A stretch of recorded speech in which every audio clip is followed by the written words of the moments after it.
Nous voulons nous organiser pour bien défendre cette population. Mais moi, ça m'étonne, hein, je ne sais pas trop quoi dire. Pourquoi c'est toujours l'opposition? Il y a toujours des divergences entre vous au sein de l'opposition. Nous avons vu ici lors des élections, l'Union sacrée a choisi un seul candidat. Mais du côté de l'opposition, c'était un peu compliqué jusqu'à présent. Jusque-là, il y a toujours les divergences entre vous les opposants. Le peuple est témoin des prouesses. Et on peut comprendre rapidement que l'opposition n'est pas derrière le peuple, c'est pas derrière la population. Les opposants cherchent leurs intérêts. J'étais en train de vous avez rejeté le peuple, vous avez rejeté l'Union sacrée, a rejeté le peuple, l'opposition aussi a rejeté aussi le peuple. C'est compliqué déjà là. Mais madame, j'étais en train de vous dire ceci. Allez-y. Les sacrifices consentis par Moïse Katumbi pour sauver son pays ne sont plus à démontrer.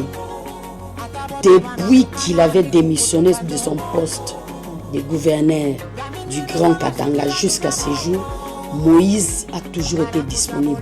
Et même l'actuel président.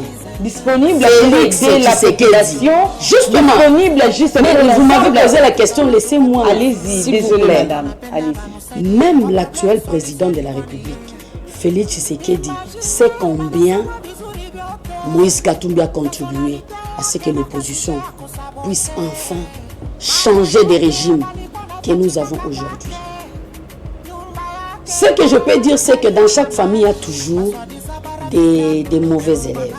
Les mauvais élèves, ça veut dire que je te soutiens en 2018 et en 2023, tu cherches des alibis, tu cherches des aléatoires, tu cherches des raisons pour ne pas me soutenir. Donc ça démontre de la très mauvaise foi.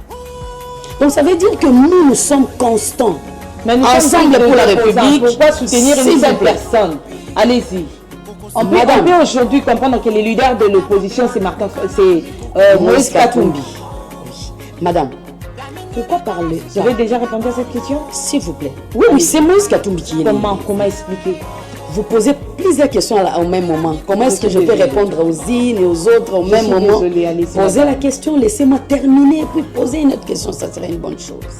J'étais en train de vous dire que c'est Moïse Katumbi qui est le leader de l'opposition à ces jours.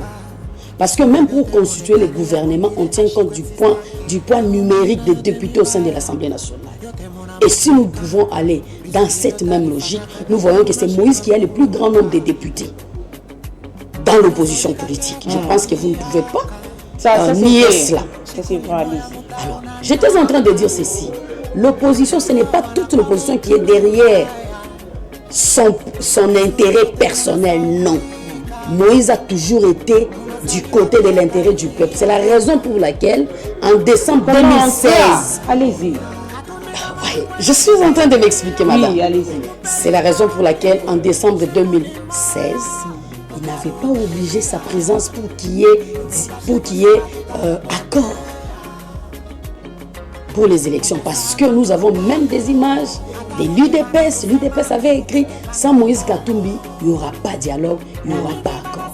Moïse Katumbi a dit « N'exigez pas tout cela pour moi. Si c'est pour moi, vous pouvez dialoguer. Sans moi, il n'y a pas de souci. » Moïse Katumbi a contribué à hauteur de combien? Il a invité ses membres, il a invité les têtes de l'opposition pour être autour d'une même table, afin de faire tomber les pouvoirs de Joseph Kabila, parce qu'on a vu que la population ne trouvait pas toujours son compte dans cette gestion.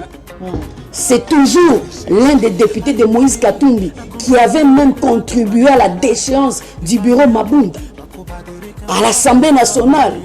Et c'était notre valeureux, le feu honorable Chéribin Okende qui avait fait cette motion. Moïse Katumbi, en 2018, il avait dit quoi? Tout le monde qui veut que moi je sois président de la République, étant donné que je suis bloqué ici en exil, tout le monde votait pour Martin Fayoulou. Et il était resté fidèle jusqu'à la fin. Ça, c'est juste d'une façon ramassée. Et qu'est-ce que Martin Fayoulou a retourné Au retour, excusez-moi la tautologie, parce que là nous parlons de l'alternance. Pourquoi on dit même pour les pouvoirs, après 5 ans, on doit organiser les élections? Ça veut dire qu'il ne faudrait pas qu'il y ait seulement une seule personne qu'on peut soutenir, madame. On ne peut pas soutenir à vie une seule personne, non. Il faut qu'il y ait l'alternance. On te soutient en 2018.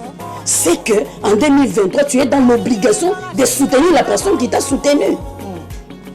Mais il a tourné autour du pot, jusque même à nous faire rater d'autres députés de l'opposition aujourd'hui.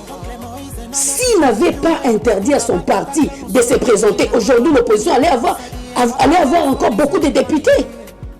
Entre vous, déjà, on peut comprendre qu'il y a un ça ne va pas. Non, ce n'est pas entre nous. C'est lui qui est animé de mauvaise foi. Non, pas entre nous les opposants. Je pense que moi j'ai beaucoup de respect. Moi j'ai beaucoup du respect envers tout. Martin Fayou.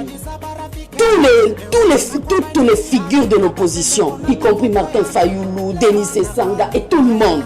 On a beaucoup du respect, mais nous voulons que ce respect-là soit réciproque envers le peuple qui compte sur nous d'une façon ardente.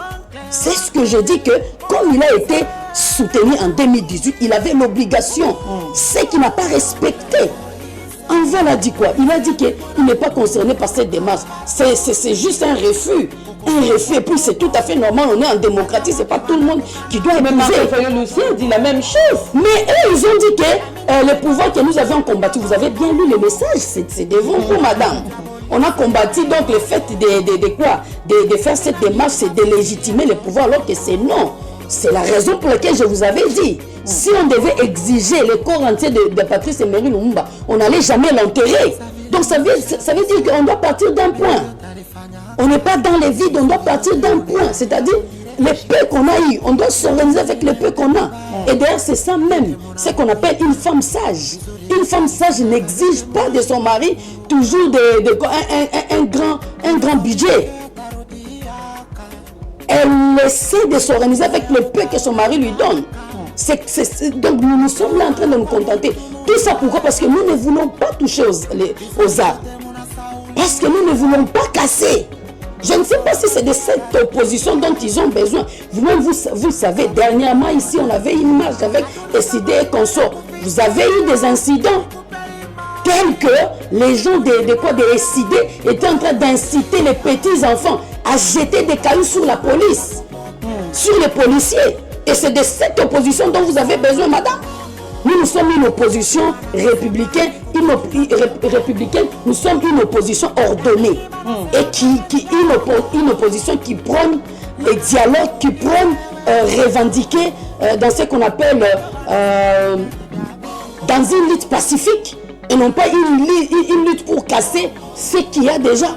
Et ce que nous avons acquis avec beaucoup de difficultés. Une opposition ordonnée, mais cherchez d'abord l'intérêt de la population. Mais c'est ce que nous voulons. C'est comme si vous êtes... Moi, je pense que votre question-là, elle sera très bien destinée pour décider que pour nous, ensemble pour le public. Parce que nous, madame, avec tout ce que je suis en train de vous expliquer ici, en quoi est-ce qu'on est en dehors de l'intérêt du peuple?